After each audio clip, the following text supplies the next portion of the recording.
In this video, I'm going to review the steps of contraction during muscle physiology.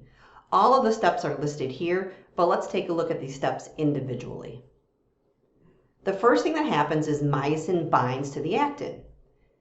This is able to occur because the tropomyosin shifted off of the binding sites on actin, revealing those binding sites, allowing the myosin just to come up and grab onto the actin.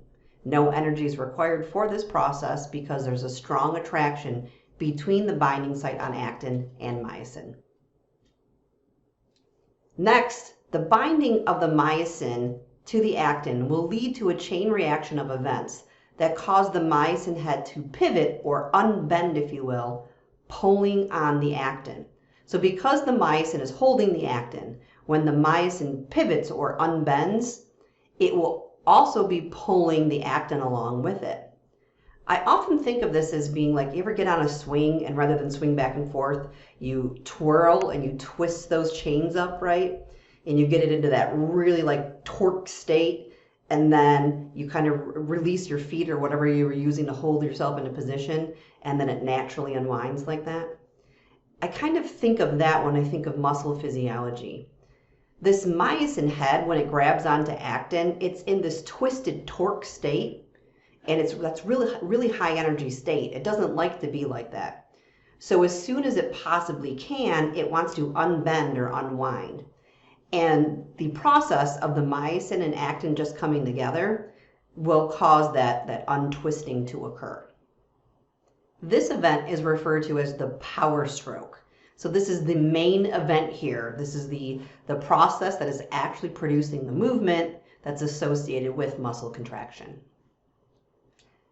Next, we have to get, now that we finished that power stroke, we want to do this process all over again. But to do that, we have to get the myosin to let go of actin. But myosin does not want to let go of actin. That attraction between the two is very, very, very strong. So if you want myosin to let go of actin, you have to supply ATP. The binding of ATP to the myosin head causes the myosin head to change shape a little bit, allowing the myosin and the actin to no longer line up perfectly, and this will allow the cross bridge to break. If the myosin can't see the binding site on actin anymore, then the myosin will let go of the actin, and now we have broken the cross bridge. The last step is just to get that myosin head back into that twisted state, right?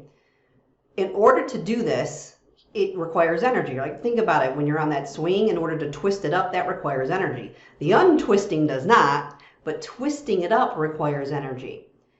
Luckily, we have ATP. So ATP just bound to the myosin head. And ATP has energy stored in it.